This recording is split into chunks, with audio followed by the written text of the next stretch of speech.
Okay, let's discuss a simple thing in photography, but a highly essential thing to understand, and that is metering modes.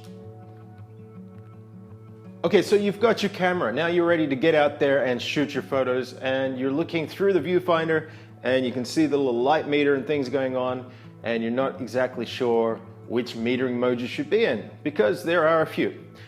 Essentially there's three with most cameras, and we're going to talk about those three metering modes. They're quite simple once you understand them, so let's dive right in. The first metering mode, which you'll see with this logo here. Now again guys, I'm shooting with Nikon, so I'm going to talk about those metering modes. There will be the same kind of thing in other camera bodies. You just have to figure out what symbol they use or what setup they use, but essentially it'll correlate.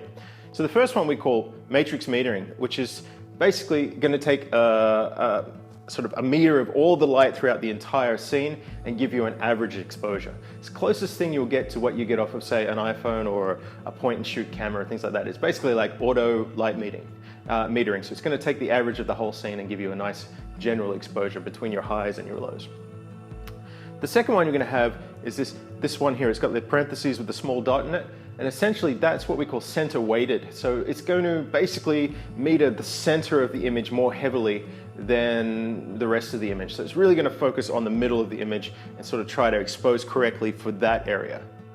And then the last one we have is this one here. It's like a small symbol point, and that's spot metering. So when you're looking through your viewfinder, you will see your little focus point that you're working on, and that is right there in the middle. That's where it is going to meter as well. So if you're pointing that spot at something that's very dark, then the entire image is going to be quite bright to compensate for how dark that is. It's going to try to bring that darkness up to a middle exposure.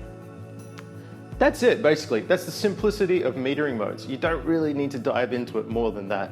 But what I will do is just talk a little bit about where those different modes are useful and what kind of setup. So basically, most of the time you're going to be using matrix metering mode.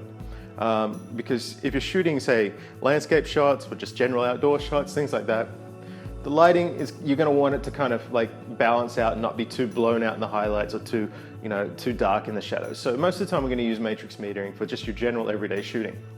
When we start getting into center weighted or into spot is things where, for example, if you're shooting a certain person or a subject. I used a lot of spot metering when I was shooting bridal photography, especially in times when the lighting was coming from behind, what we call the backlighting. And I wanted to capture the exposure, the bride's face or the groom's face properly without losing that detail. I was willing to sacrifice the background a lot and just have those highlights blow out. So I metered for their face. So those are the times that you're going to want to start using the center weighted or the spot metering. In sports photography as well, when you really want to focus on a certain subject or something, you don't want to have the subject be dark while the background is balanced. So mainly you're going to be using that when you're shooting, like I say, situations where the light is coming from behind the subject. That's where I found it most useful. Now, if you have other times you use it or different ways you use it, please drop comments below and let me know. For my purposes, that's kind of how I've always metered for those situations, and it's always worked out pretty well for me.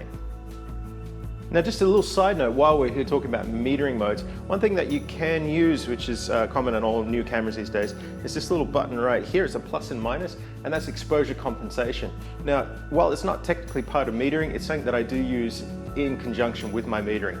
So a lot of times I will either set the camera to expose a little bit over or a little bit under, depending on what I'm shooting, and I'll have that tied in with how I'm metering. So sometimes when I'm using a spot meter on, say, someone's face as their backlit, it really over the top sort of exposes that person. So sometimes I'll dial that back really quickly using that button to just say one stop back or two stops back in the lighting, so that I can get the exposure a little bit closer to what I want and not lose details by blowing out my highlights. Okay, essentially those are the basic metering modes. If you've got any questions, drop them below. As always, subscribe, hit the notifications, and happy shooting.